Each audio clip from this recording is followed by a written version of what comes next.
19वीं सदी का भारत, जहां महिलाओं की शिक्षा तो दूर, उनके अधिकारों की भी कल्पना करना असंभव था। समाज रूढ़िवादिता, अंधविश्वास और जातिवाद की जकड़ में था। ऐसे समय में एक साहसी महिला ने न केवल शिक्षा प्राप्त की, बल्कि पूरे समाज के लिए ज्ञान की लौ प्रज्वलित की। यह कहानी है भारत की पहली महिला शिक्षिका सावित्रीबाई फुले की, जिन्होंने तमाम मुश्किलों के बावजूद शिक्षा को अपना अस्त्र बनाया और समाज में क्रांति लाई। यह कहानी केवल एक महिला की नहीं, बल्कि हर उस लड़की की प्रेरणा है जो सपने देखने की हिम्मत रखती। गांव की नन्ही कली सावित्रीबाई का जन्म 3 जनवरी 1831 को महाराष्ट्र के सतारा जिले के नाया गांव में हुआ था। वह एक दलित परिवार में जन्मी थीं, जो उस समय समाज के सबसे निचले पायदान पर माने जाते थे। उनके माता पिता खंडौजी नेवसे और लक्ष्मीबाई सामान्य किसान थे। उस दौर में लड़कियों को शिक्षा देना तो दूर, उनके नाम तक को कोई महत्व नहीं देता था। लेकिन छोटी सावित्री बाई के मन में जिज्ञासा की अग्नि थी। वे अक्सर अपने पिता से सवाल किया करती थीं कि लड़कियों को पढ़ने क्यों नहीं दिया।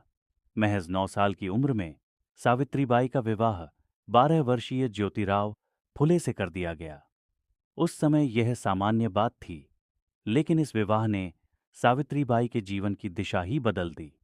ज्योतिराव फुले स्वयं समाज सुधारक और शिक्षा के प्रबल समर्थक थे।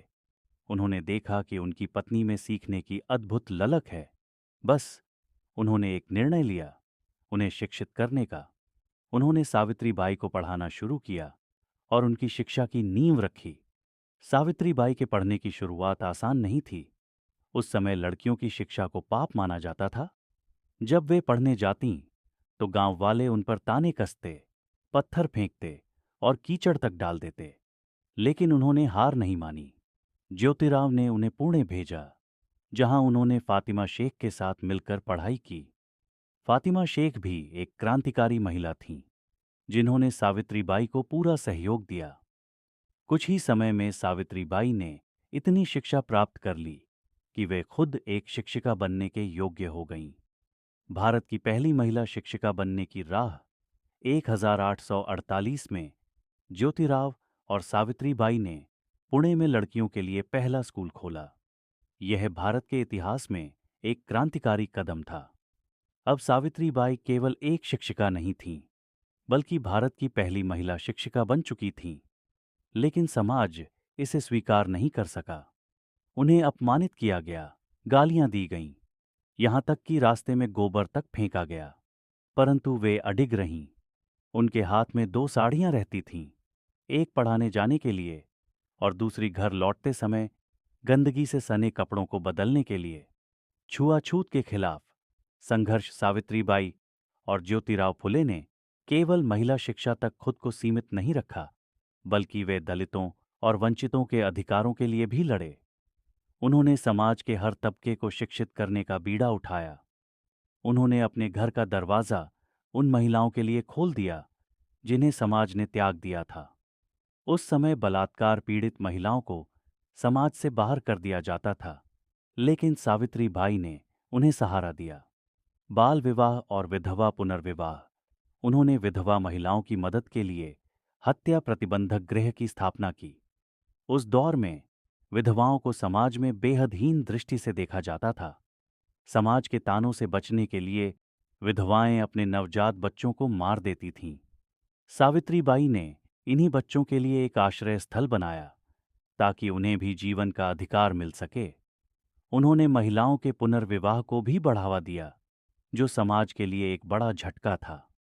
सावित्रीबाई केवल एक शिक्षिका और समाज सुधारक ही नहीं थीं, बल्कि वह एक प्रखर लेखिका और कवयित्री भी थीं। उन्होंने अपने लेखन के माध्यम से समाज में जागरूकता फैलाई। उनकी कुछ प्रमुख रचनाएं थीं। उनकी कविताएं महिलाओं, दलितों और समाज के अन्य वंचित वर्गों को समर्पित थीं। उनकी कविताओं में शिक्षा और समानता की झलक मिलती है। 1997 में पुणे में प्लेग की भयंकर महामारी फैली। सावित्रीबाई और ज्योतिराव ने मिलकर पीड़ितों की सेवा के लिए केंद्र खोले। वे खुद मरीजों की देखभाल करती थीं। इसी सेवा कार्य के दौरान वे खुद प्लेग से संक्रमित हो गईं। 10 मार्च 1997 को इस समाज की महान विभूति का निधन हो गया है। उनका जीवन हमें यह सिखाता है कि अगर हमारे भीतर दृढ़ संकल्प और बदलाव लाने की इच्छा हो तो हम किसी भी कठिनाई को पार कर सकते हैं। सावित्रीबाई फुले केवल एक नाम नहीं, बल्कि एक विचारधारा हैं। उनका जीवन हमें यह सिखाता है कि समाज की रूढ़ियों को तोड़ना आसान नहीं होता, लेकिन अगर मन में दृढ़ निश्चय हो तो हर चुनौती को पार किया जा सकता है। उनकी शिक्षा, संघर्ष और योगदान को जानना और समझना केवल इतिहास पढ़ना नहीं, बल्कि एक नई पीढ़ी को प्रेरित करना है। आज जब हम शिक्षा और समानता की बात करते हैं तो हमें यह नहीं भूलना चाहिए कि यह रास्ता सावित्रीबाई जैसी महान विभूतियों ने हमें दिखाया था। वे सिर्फ भारत की पहली महिला शिक्षिका नहीं, बल्कि सामाजिक क्रांति की ज्वाला थीं, जिनकी रोशनी आज भी हमें मार्ग दिखा रही है।